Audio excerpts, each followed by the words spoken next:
इच्छा आकांक्षाओं के पेड़ की जड़ को काटकर फेंक देना चाहिए, क्योंकि इस पर आज तक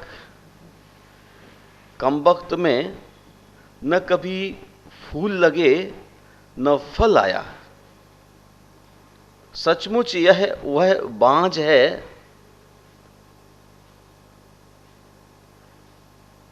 फिर भी देखने में इतना खूबसूरत कि हर किसी की आंखें और मन अनायास ही इसकी ओर खिंचे चले जाते हैं। वैसे ही जैसे समितिधारी मुनियों के समक्ष पुण्य संपदाएं एक बार की तपस्वियों का मन भी ललच उठता है। इस बेहद खूबसूरत तमन्ना की मनहर डालियों और पत्तियों की छटा देखकर काश इस वृक्ष में फल फूल होते तो संसार का रूप क्या होता। मेरी तो कल्पना ही सोचकर कांप उठती है। कितना अनूठा सच, कितना अनोखा अनुभव संत पुरुषों का, जो उन्होंने कहा कि इस वृक्ष को सेचन की नहीं शोषण की जरूरत है, क्योंकि इसकी संपूर्ति तो कभी हो ही नहीं सकती। इसके शोषण में सुख, स्वास्थ्य, शांति और सर्व समाधान समाहित है।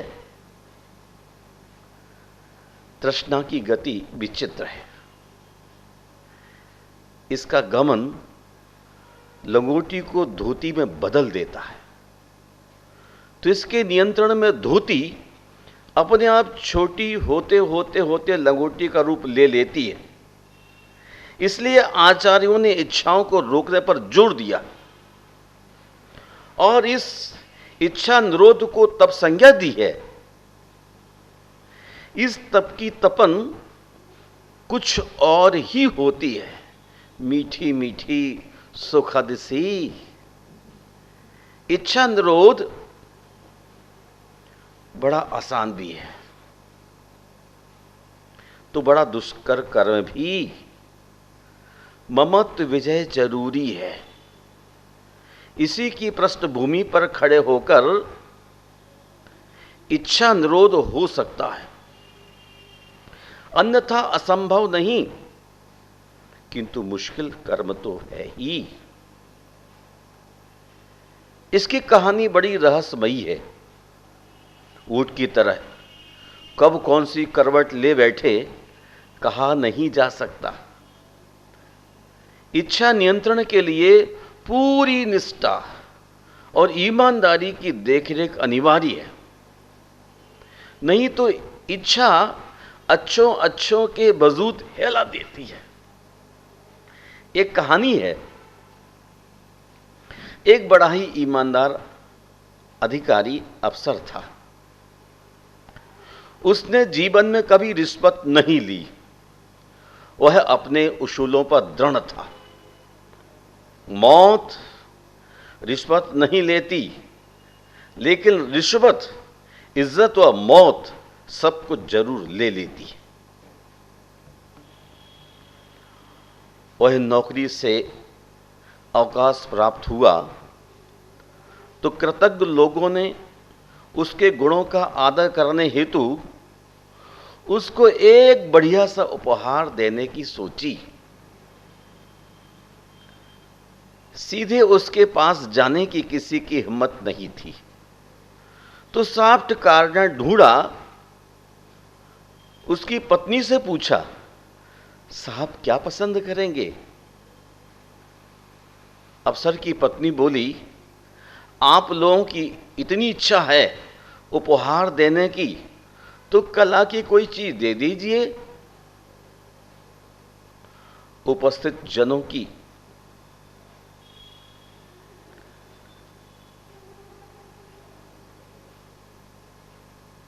इच्छा को देखकर साथियों ने सुझाव दिया उनकी पत्नी से ही बात करना ठीक है। तो उन्होंने अफसर की पत्नी से कहा, मैडम जी कृपया आप बतलाएंगी कि सर का जन्म किस महीने में हुआ था। हम लोगों का मतलब वह माँ है जिसमें प्रकृति का कोई विशिष्ट प्राणी जन्म लेता हो। लोगों ने बात जाहिर की तो अधिकारी की धर्मपत्नी बोलती है, चूहे के महीने में? पर क्यों? हमारा विचार है हम साहब को चांदी का चूहा भेंट करेंगे। इतना बड़ा जितना सचमुच का चूहा होता है। अफसर की पत्नी ने अपने पति को बिना बताए उपहार स्वीकार कर लिया। एक दिन शोकेस में सजा हुआ चूहा देखकर अफसर ने पूछा, तूने है कब खरीदा?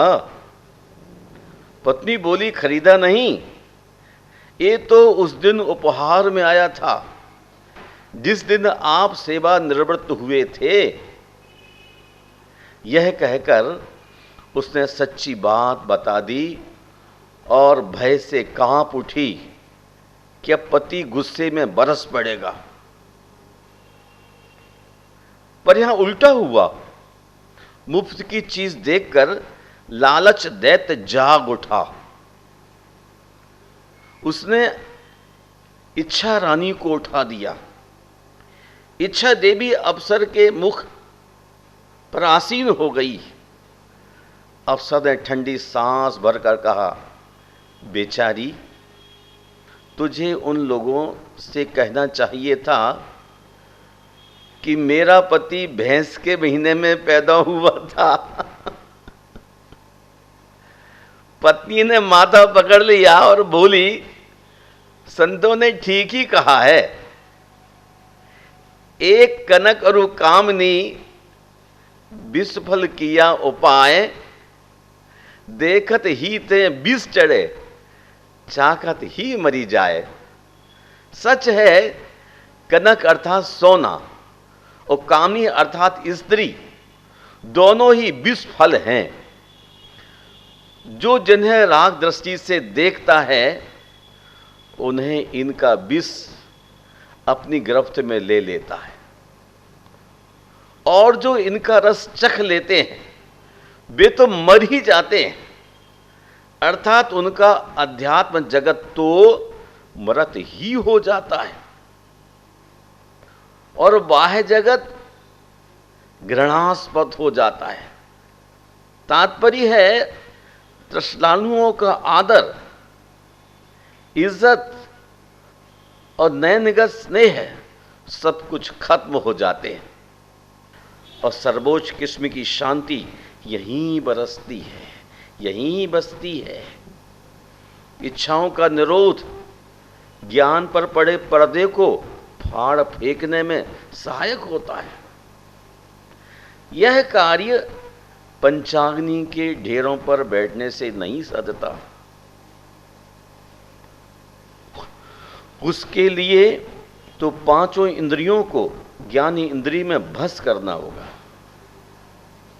ज्ञान प्राप्ति के लिए गर्मियों में धूप, शीत में चतुष्पथों पर और सरस शीतों पर बैठना होगा।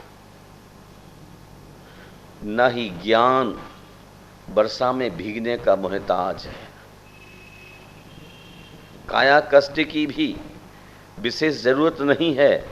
आवश्यकता है सिर्फ मंद मस्तिष्क से इच्छाओं को रोककर सहज गत्या प्रकृतानुसार चलना।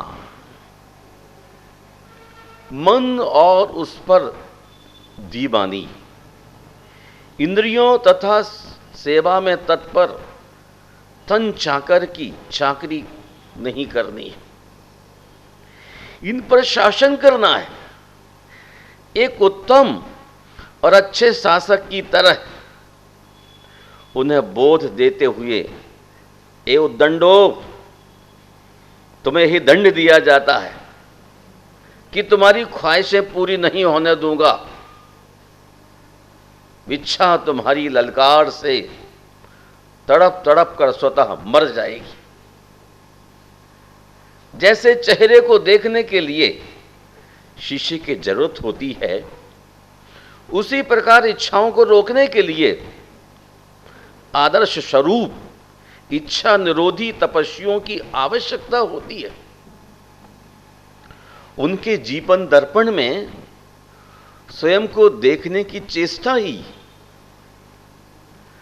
हमें हमारे मकसद यानी इच्छा नियंत्रण में कामयाब कर देगी और हमारी विचार शक्ति जो अब तक बेपहियों की गाड़ी जैसी इच्छाओं के बोझ से दबी बेकार पड़ी थी, अब मजबूत दो पहियों वाली गाड़ी बनकर धर्म कर्म की राह पर चल पड़ेगी।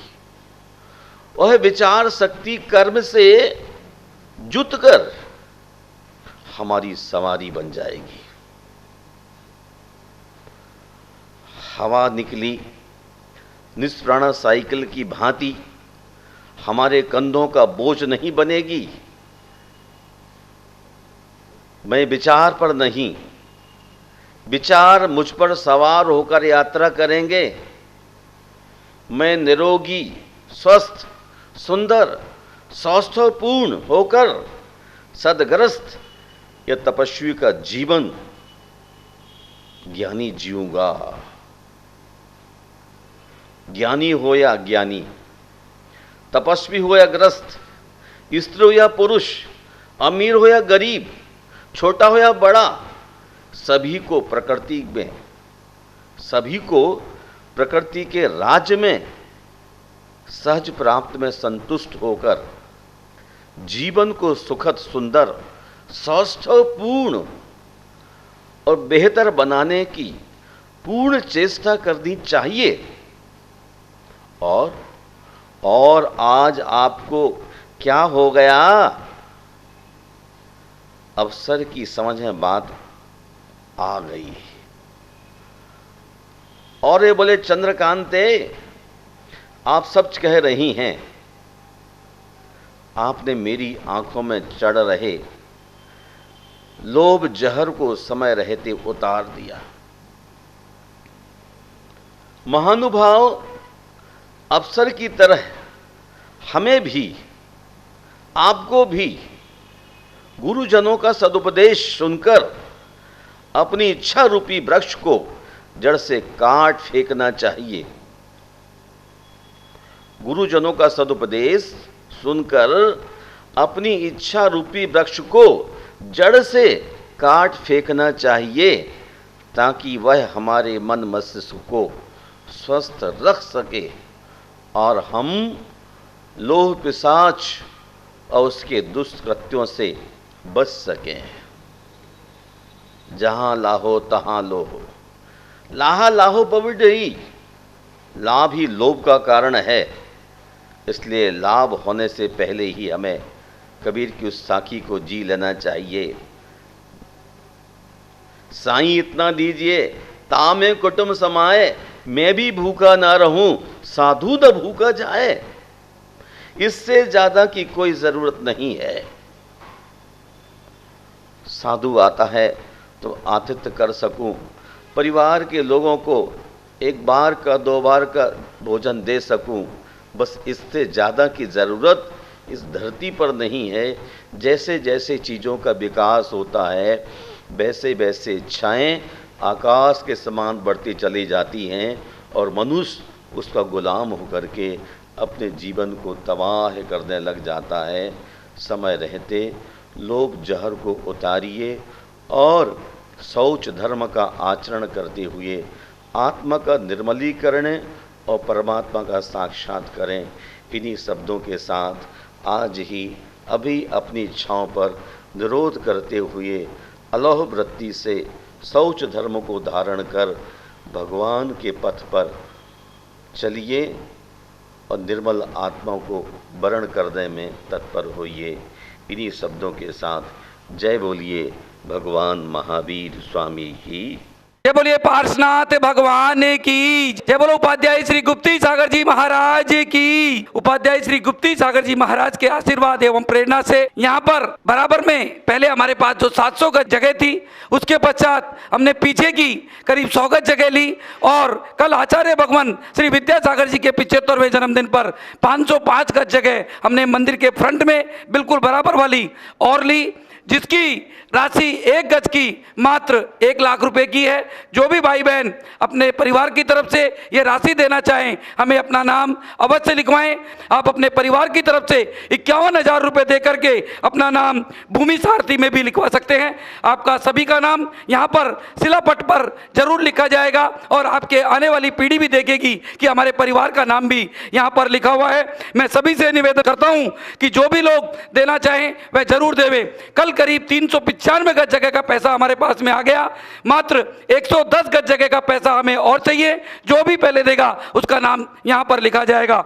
आने वाली 15/11 भगवान महावीर स्वामी का निर्वाण लाडू यहाँ पर भव्य रूप से चढ़ाया जाएगा, जिसके लिए हमने यहाँ पर ही पावापुरी का निर्माण आप देख रहे हैं सामने इतना सुंदर किया है कि इस लॉकडाउन में शायद आप पावापुरी तो नहीं जा सकते हैं, परंतु हमने साक्षात्कार पावापुरी यहाँ पर बनाई है। इसके अंतर्गत ही आपको लाडू चढ़ाने का मौका मिलेगा। कोई भी परिवार 11,000, 5100, 2100, 1100 रुपये दे करके अपने इस पावापुरी के निर्माण जो हमने कराया इसके अंतर्गत लाडू चढ़ा सकता है। यह संपूर्ण पैसा इस मंदिर के निर्माण के अंतर्गत काम में आएगा। बंधुओं, मेरा आप सभी से निवेदन है कि जो भी मेरी आवाज सुन रहे हैं, कम से कम 1100, 2100, 5100, 11,000, 21,000 देकर के लाडू अवश्य चढ़वाएं और भगवान महावीर स्वामी के निर्वाण पर आप सभी लोग इसका फायदा उठाएं। हमारे यहाँ पर रोज जिनवानी चैनल के माध्यम से शांति धारा, जिसकी राशि मात्र हमने 1100 रुपये रखी है, आप अपने परिवार की तरफ से 5 दिन की 5100 रुपये में और 15 दिन की 11,000 रुपये में और 1 महीने की 21,000 रुपये में करवा सकते हैं। यहाँ पर बाहर 5 महीने से लगातार गरीब भाई बहनों के लिए हमने भोजन की व्यवस्था कर रखी है। 51 लोगों के भोजन की राशि मात्र 2100 रुपये है। आपके परिवार की तरफ से 151 लोगों की मात्र 5100 रुपये है और 11,000 रुपये की राशि 300 लोगों के लिए है और 600-700 लोगों का भोजन अगर आपको करवाना है उसकी राशि 21,000 रुपये की रखी है। आप किसी भी कार्य में जुड़कर हमसे यहाँ पर पुण्य लाभ से ले सकते हैं।